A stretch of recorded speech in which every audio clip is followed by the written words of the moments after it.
له عبرت څخه ډکه کیسه. یو سړی په یو ځنګل کې روان و چې ناڅاپه یې یو ویرونکی اواز واورېدو.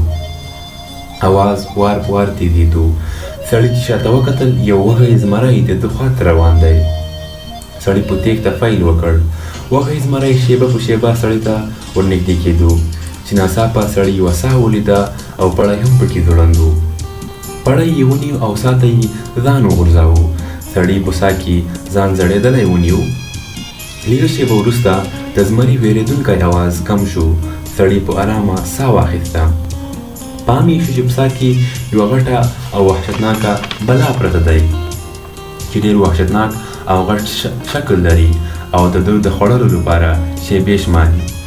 سړي له زمري او بلا نه د خلاصون په فکر کې و چې دوه سپین او تور موږکان د سال له کښتنۍ برخې نه د پوړې په واسطه پورته را روان دي او دا ساعت پړی هم ججي او خوري.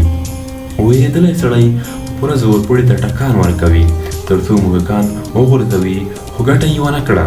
د زورورو ټکانولو امله پړی د سا پر دیوالونو لګېدو چې ناڅاپه یې پام شو بدن یې له کوم نرم شي سره ولګېدو.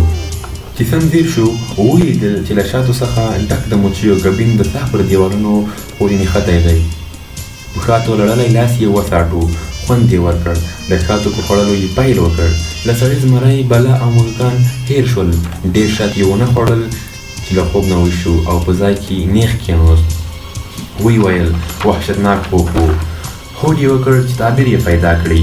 د یو عالم څنګ ته ولاړ او خوب یې ورته ویل. عالم وویل د خوب تعبیر دی ډېر ساده دی. هغه وږی زمری کوم چې ستا په لور منډې وهلې هغه ملک الموت یا عزرایل دی، او هغه تا کوم کې چې ته زړېدې هغه ستا قبر دی، او هغه پړی کوم چې تا نیولی و هغه ستا ژوند دی، او هغه دوه تور او سپین موږکان کوم چې ستا پړی خوړ هغه ستا شپه او ورځ دي کوم چې ستا ژوند کموي. سړي وویل هی شیخه د شاتو څه کیسه دی؟ شیخ وویل شات د دنیا هغه عمل دی په کوم چې ستا مرګ، حساب او کتاب هېر کړی دي. یا الله د دنیا له فتنو څخه مو وساتې. یا الله ته مو ملګری او د ګناهونو مغفرت راته وکړې.